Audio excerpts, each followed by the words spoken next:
So now fast forward 2 years after Sherry's arrest, and she's also been released at this point. And in 2024, Keith spoke out in a docuseries titled The Perfect Wife: The Mysterious Disappearance of Sherry Papini.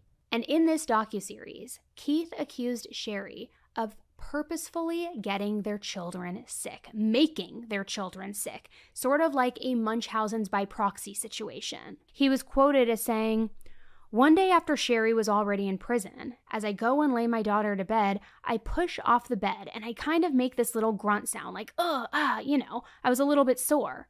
And Violet, she was like, 'Daddy, are you sick?' And then she goes, 'Why don't you do Mommy's trick?' So I was like, 'Mommy's trick? What are you talking about?' And she was like, 'Well, you just breathe in this rubbing alcohol.' So I was like, 'What?' She then goes to the bathroom and she knows right where the rubbing alcohol is. She wads up a thing of toilet paper, just soaks it in the rubbing alcohol, and then hands it to me for me to breathe. Almost like huffing. So he claimed that he then asked his daughter, how often did Mommy make you do this?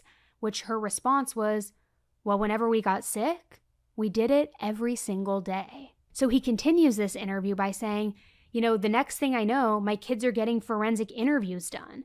We find out that Sherry would soak rags of alcohol and then put it in a Ziploc bag and tie a string to it. That she would tie a string around their neck onto the Ziploc bag so that the fumes would just go up. So that they would continue to smell the fumes to make them not feel good. So that then she could take them to the doctor." Now, I know that was a little bit of a fractured quote, but I wanted to just recite it verbatim. So basically what he's saying is that his daughter confides in him that, every time we're sick, why don't you do what Mommy does with us so that you'll feel better? You soak the toilet paper in the rubbing alcohol, you put it up to your mouth and nose, and you start huffing it in.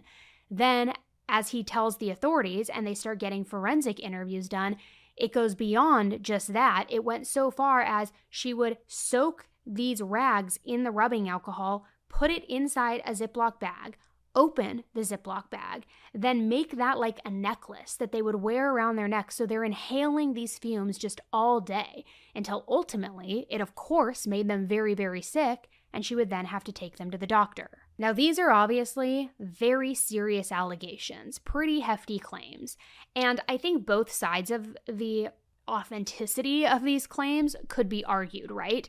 Because like I said, they are in an ongoing custody battle. So her reputation had already gone to complete shit at this point. I mean, that happened the moment she was arrested, and it doubled when she pleaded guilty and all of her stories and lies came to the surface. So now you add in that she's potentially abusing her children as well.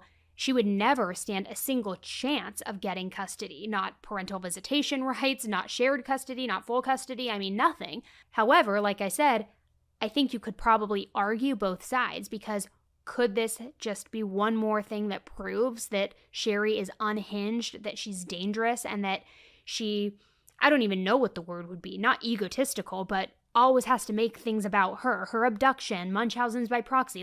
Certainly it could prove that, and Keith may very well just be wanting to protect his kids, especially in a custody battle, but it could also be argued that Keith wanted to win this custody battle, and that he had resentment towards Sherry for running off with her ex-boyfriend for 3 weeks, for lying about the abduction, and that he could fabricate a story to make her look worse than she was, or more dangerous, I should say, than she was. So there was a lot of division as to what was to be believed, although I will say the majority of feedback that I saw in the public was that people were siding with Keith. They certainly believed him because I think that it was easy to believe that Sherry would be capable of something like that given her history. But there were some people who questioned the reality of it, the truth behind it. So that was aired out in 2024, not very long ago, right?